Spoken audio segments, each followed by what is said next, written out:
मान गए आपको, ऐसे ही नहीं चर्चा आपकी पूरी दुनिया में। 45 दिनों से पूरी डिपार्टमेंट सर की बाल नोच रही थी कि red rose killer. Red rose killer एक थप्पड़ ही मारे हैं red rose killer. Red rose इस जैसे किलर्स को जो है ना मैं रोज 24 घंटे में खेलता हूँ। वैसे पूरी कहानी क्या है इस रेड रोज किलर की, कोई बता कुछ नहीं रहा है। कहानी जाननी है?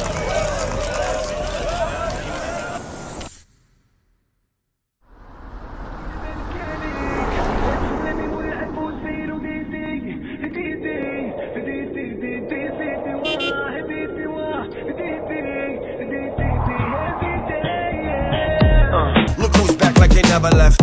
They see a gangster. हाँ भाई किधर?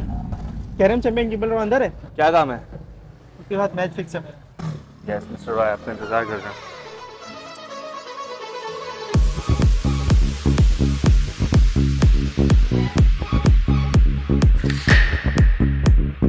I'm coming in to get my shit. Somebody tell me how I got so shameless. I'm on the way to take my things and goddamn it, I'm so audacious. Shamsi जी, कैसे आप? Ready? Roy हमेशा ready रहता है और मैंने सोचा कि interview का इंटरव्यू भी हो जाएगा, मेरी कैरम प्रैक्टिस भी हो जाएगी। गुड। शम्सी जी बातें तो होती रहेंगी, गेम खेलते हैं पहले। बिल्कुल बिल्कुल। वो क्या है ना, नेक्स्ट वीक मेरा एक टूर्नामेंट भी है, इसी बहाने प्रैक्टिस भी हो जाएगी। तो मिस्टर रॉय, आपकी लास्ट परफॉर्मेंस वेगास कैसीनो में थी। जी सुना काफी डिफिकल्ट रहा वो आपका मैच। डिफिकल्ट तो था शम्सी जी, मेरा लास्ट ओपोनेंट एक कोरियन था और उनकी स्ट्रेटजीज तो काफ़ी वेल प्लान्ड होती हैं। रॉय अगर सच कहूँ तो मैंने कभी सुना नहीं इस कैरम टूर्नामेंट के बारे में। मुझे तो लगा ये सिर्फ एक गली खेल है। तो आप पता चला कि इसके टूर्नामेंट्स भी होते हैं। शम्सी जी टूर्नामेंट तो स्टेट के दरमियान होते हैं और खेल बड़ा दिलचस्प है। कैरम कैसे? शम्सी जी, लोगों को लगता है कि इस स्ट्राइकर को सही जगह फेंकने से आप जीत जाएंगे, पर असल खेल तो शिकार का है। इसको आप इस तरह ले ले कि आप हो शिकारी और ये है आपका हथियार, पर इसको सिर्फ शिकार की तरफ फेंक देने से आपका काम नहीं होगा।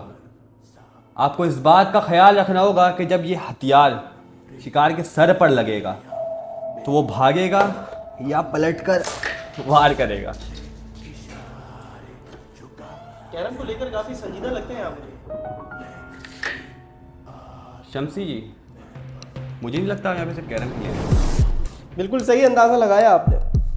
दरअसल मेरे यहाँ आने का मकसद है कुछ कत्ल जो हाल ही में हुए, और मेरे इंफॉर्मेशन के मुताबिक 16 दिसंबर की रात 9 बजे आप उसी रोड पर मौजूद थे। और रेड रोज किलर ने भी पहला अपना मर्डर उसी रात किया। क्या मैं जान सकता हूँ आप उस रोड पर क्या कर रहे थे? रेड रोज किलर, ये नाम आप लोगों ने दिया होगा क्योंकि वो तो ऐसा नहीं रखेगा। ये नाम मीडिया ने दिया, लेकिन ये बात आपको कैसे पता? अंदाजा लगा था शम्सी जी, गेस कर रहा था। खैर सैटरडे को तो मैं क्लब में ही मौजूद था, पर हाँ बाहर लोगों का रश था और पूछने पर पुलिस वाले ने बताया था कि वहां पे मर्डर हुआ है। इस पर्सन को जानते हो? नहीं, ये कौन है? इसका नाम जमशेद, उम्र 28 साल, आलम प्रदेश में वर्कर होकर था। उस रात ये भी वहीं मौजूद था जहां आप थे। पर ये सब आप मुझे क्यों बता रहे हैं? क्योंकि जिस रात आप उस क्लब पर गए थे जमशेद की लोकेशन वहीं की थी। तो हो सकता है कि आपने उसे देखा। जब मैं रेस्टोरेंट से गुजर रहा था तब वो मुझसे टकराया, न जाने कैसे अंधों की तरह चल रहा था। मुझसे टकराया और मेरे आसन का बटन तोड़ दिया। फिर क्या हुआ? वो सॉरी बोलकर जा रहा था, जैसे कुछ हुआ ही नहीं है। क्या तुमने उसे रोका? अरे मैंने उसको रोका, उसको बताया उसने क्या किया है। कहने लगा सॉरी यार, मेरे पास टाइम थोड़ा कम, एक काम करो ना, तुम यहाँ 500 रुपये रखो ना। ये लो 500 रुपये। शम्सी जी, क्या मैं आपको भिखारी लगता हूँ? ये बात तो गलत है। फिर तुमने क्या किया? मैंने उससे कहा ये ना रॉय के शर्ट का बटन है और इसे रॉय के तरीके से ठीक करना होगा। अच्छा भाई, अब तुम ही बता दो क्या चाहते हो, मगर थोड़ा जल्दी करना, मेरे पास टाइम थोड़ा कम है। मैं चाहता हूँ तुम इस बटन को लेके जाओ, मार्केट से काला शर्ट ढूंढ लो, इसमें ये डिजाइन और ये कलर का बटन पहले ही से लगा हुआ, मुझे ला के दे दो। अबे भाई पागल हो क्या? अभी तो मैंने तुम्हें बताया मेरे पास टाइम कम है, ऊपर से मैंने तुम्हें 500 रुपये दिए तो थे। और अब तुम मुझे कह रहे हो बटन ला दो, टी शर्ट ला दो। तुम्हारा दिमाग जगह पे है बेवकूफ़ कहीं के? क्या उसने तुम्हें बेवकूफ का मतलब कैरम चैंपियन किम्बल रॉय तुम्हें बेवकूफ का? हाँ, उसने मुझे बेवकूफ कहा। शमसी जी, क्या मैं आपको बेवकूफ लगता हूं? नहीं नहीं, बिल्कुल नहीं। ये सुनकर तो तुम्हें बहुत गुस्सा आ गया होगा। इतना क्या आपकी सोच है? इतना कि तुम उसे मार दो। हाँ, इतना कि मैं उसे मार देता अगर वो पिज्जा बॉय वहां नहीं आता। अगर वो वहां नहीं आता तो एटलीस्ट एक चमाट तो जरूर मारता उसको। तुम्हारा दिमाग जगह पे है बेवकूफ़ कहीं के? क्या उसने तुम्हें बेवकूफ का? तू अभी रॉय को जानता नहीं है, समझे ना? तू रॉय को जानता नहीं है, मुझे बेवकूफ़ कैसे कहा? तुम रॉय को बेवकूफ़ कहा।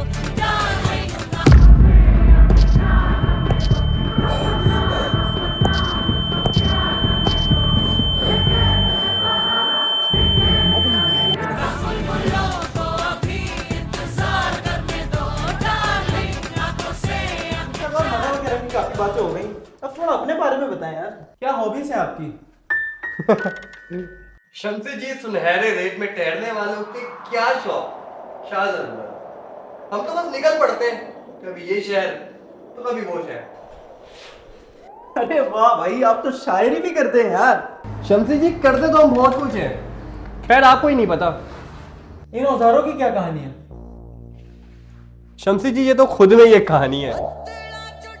मेरी शुरुआत एक बोर्डिंग स्कूल से हुई थी। ऐसा नहीं था कि मैं पढ़ाई में अच्छा नहीं था, पर वो मुझे डिसिप्लिन बनाना चाहते थे। किम्बल, तुम लेट हो गए हो। सारे बच्चे इंतजार करके अभी निकले, आप आओगे। हमें वहाँ दुनिया भर की जानकारी बताई जाती थी। हमें सिखाते हैं सोसाइटी में घुल मिलकर किस तरह रहते हैं, और हमें सिखाते हैं इन औजारों का सही इस्तेमाल, कि ज़रूरत पड़ने पर अपनी मदद आप खुद कर सकें।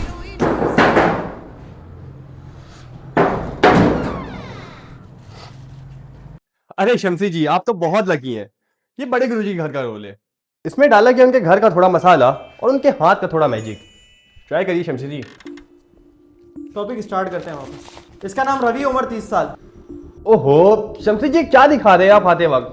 आपको पता है मैं कितना सेंसिटिव हूँ, और ये खून वगैरह देख के मेरी तबीयत बिगड़ जाती है। क्या नाजुक वाली बातें करते हो, खैर छोड़ो। ये देखो, इसका नाम रवि, उम्र 30 साल, अजानी ग्रुप में काम करता था। 31 दिसंबर को इसकी लाश मिली। सर पर चोट लगने की वजह से। मतलब न्यूज़ तो मैं भी देखता हूँ शमसी जी। पर शमसी जी, किसी सीरियल किलर के हिसाब से तो ये स्टोरी इतनी इंटरेस्टिंग नहीं। इंटरेस्टिंग है रॉय, इंटरेस्टिंग है। रवि मौत के 3 दिन पहले से मिसिंग था। उसके कुलीग्स के मुताबिक वो काफी परेशान और शायद कोई उसका पीछा कर रहा था। Ladies and gentlemen, you are not ready for this. ना दे दिल परदेसी नूं तैनूं नित दा रोना पै जाऊगा। ना दे दिल परदेसी नूं तैनूं नित दा रोना पै जाऊगा। नाल रजे ते जोगी ते तैनूं जोगण होना पै जाऊगा।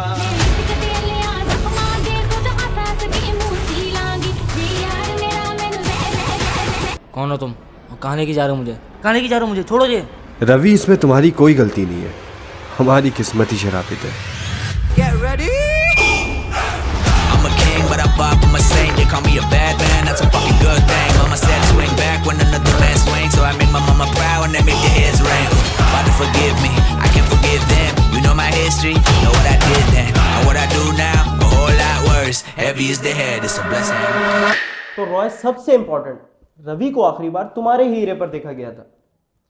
तो रॉय, तुम पहले ही इतने मशहूर हो, तुम्हें कुछ तो पता होगा। शमसी जी, ये ट्रॉफी देख रहे हैं? इस दौरान तो मैं इधर ही बिजी था। तो रॉय, तुम इतने मशहूर हो और तुम्हारे ही एरिया में इतने गंभीर हादसे भी हो रहे हैं। तुम्हारे साथ भी हो सकता है।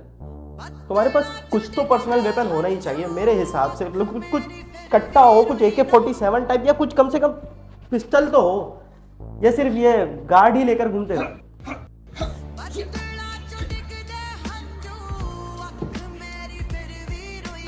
किम्बल, तुम्हारी ट्रेनिंग पूरी हो चुकी है। इस साल तुमने और विंसन ने सबसे बेहतरीन प्रदर्शन दिखाया है, इसीलिए बेहतरीन होने का तोहफा। ये क्या है? किम्बल, जैसे कि तुम जानते हो कॉन्टिनेंटल के रूल के मुताबिक हम अपने साथी को नहीं मार सकते, पर अगर हालात बिगड़ते हैं या फिर गद्दारी होती है तो ये गन जिसमें सिर्फ 2 गोलियां हैं तुम्हें पूरी ज़िंदगी के 2 मौके देती है इस रूल को तोड़ने के। तुम्हारे पास कुछ तो पर्सनल वेपन होना ही चाहिए मेरे हिसाब से, मतलब कुछ कट्टा हो, कुछ AK-47 टाइप या कुछ कम से कम पिस्टल तो हो। नहीं शमसी जी, मुझे आज तक वेपन्स की जरूरत नहीं पड़ी। चलो मानते हैं पिछले 2 विक्टिम से तुम्हारा कोई इमोशनल अटैचमेंट नहीं था, शायद इसलिए तुम रेड रोज किलर को पकड़ने या उसके बारे में जानने में हमें कोई दिलचस्पी नहीं दिखा रहे। पर उसके तीसरे विक्टिम को तुम अच्छी तरह से जानते होगे, तुम्हारा दोस्त लियो, जो तुम्हारे साथ वुडन वर्क में काम करता था। पिछले हफ्ते हमें उसकी लाश मिली। नहीं, ऐसा नहीं हो सकता। मैंने उसे समझाया था, और रिलैक्स, हाइपर होने की जरूरत नहीं है, मुझको बताओ हुआ क्या था।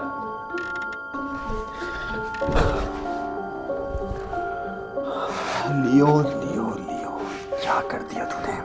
लियो 1 महीने पहले मेरे पास आया था, काफ़ी परेशान था, जुए की लत में फंस गया था और गैम्बलिंग में उसने सारे पैसे गंवा दिए थे। वो मेरे पास आया था कि मैं अपने कैरम मैच को फिक्स कर दूं। लियो किसी गुंडों से पैसे उधार ले लिया था, पर मैं तो इस मैच को फिक्स नहीं कर सकता था ना शमसी जी। कैरम मेरा पैशन है और मैं अपने उसूलों के खिलाफ तो नहीं जा सकता था। लेकिन जब मैंने लियो को इनकार कर दिया तो वो काफ़ी अफसरदा सा हो गया था, उससे नाराज़ हो गया था और उस दिन के बाद से तो उससे मुलाकात भी नहीं हुई मेरी।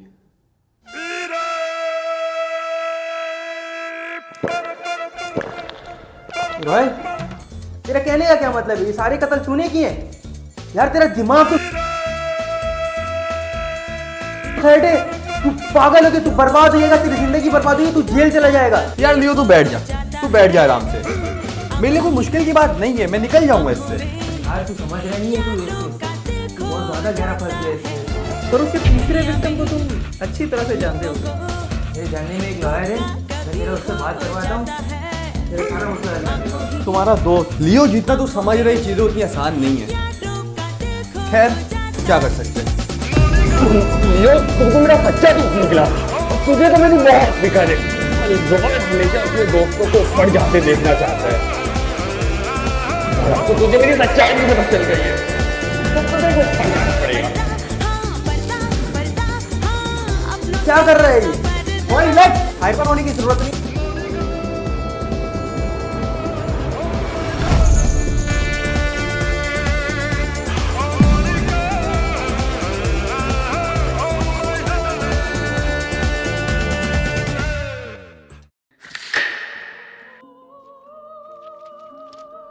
अब मैं आपसे माफ़ी चाहता हूँ शमसी जी, मैं काफ़ी थक गया और मुझे आराम भी करना है। पर अभी कैसे?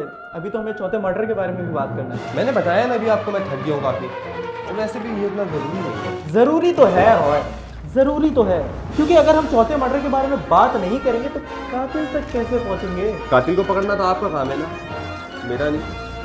और वैसे भी मेरा उससे कोई लिंक नहीं है। लिंक तो है रॉय, जब पिछले 3 विक्टिम से था तो इससे भी जरूर है। वो सब लिंक नहीं थे, वो तो महज एक इत्तेफाक था जो किसी भी आम इंसान के साथ हो सकता है, और मैं तो वैसे भी काफी मशहूर हूं।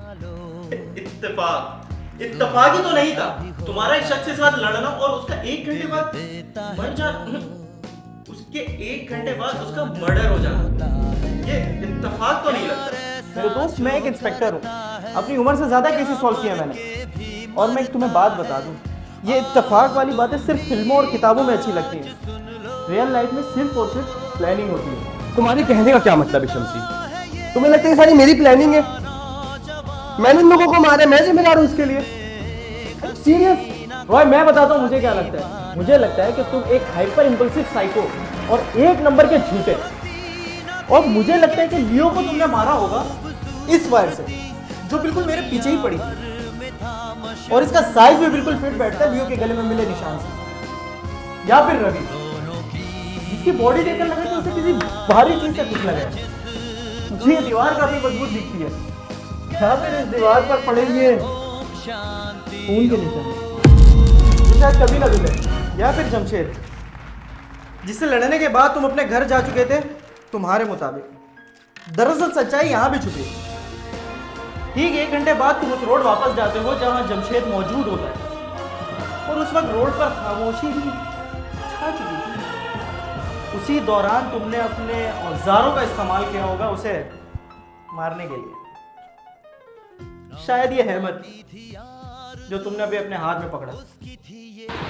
जब सब कुछ बता ही दिया है तो रणवीर का भी बता दो। रणवीर को मारना तो काफी इजी था। तुमने उसके कॉफी में नशे की गोली मिलाई और गाड़ी के सामने धक्का दे दिया। आसान तो बिल्कुल भी नहीं था, पर एक प्रॉब्लम है, ये सब बातें ना सुनने में अच्छी लगती हैं, सबूत कहाँ है? रॉय, अगर तुम्हारी जबान में कहूं तो एक इत्तेफाक मेरे साथ भी हुआ। मुझे एक शख्स मिलता है दिखने में बिल्कुल तुम्हारी तरह, अच्छे कपड़े, हुनरमंद, उसूलों का पक्का, पर अफसोस एक सौदे की कीमत उसे ये नहीं। क्या हो गया रवि? हुआ क्या? हुआ क्या? सर में दर्द हो रहा है। आराम से सही, तू सांस ले। मैं देख रवि कह रहा हूँ ना, हवा खर्च सेट हो जाएगा, तो परेशान ना हो।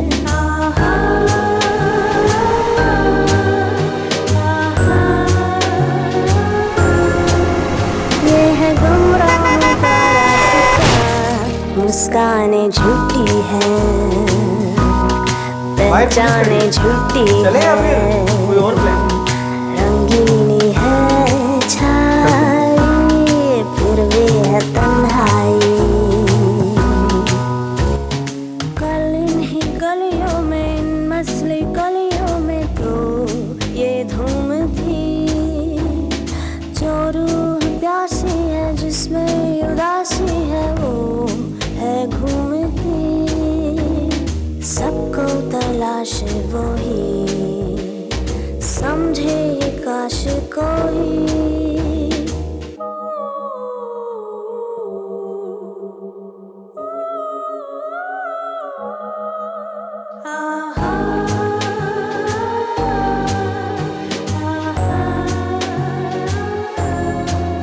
ये है गुमराहों का रास्ता, मुस्कानें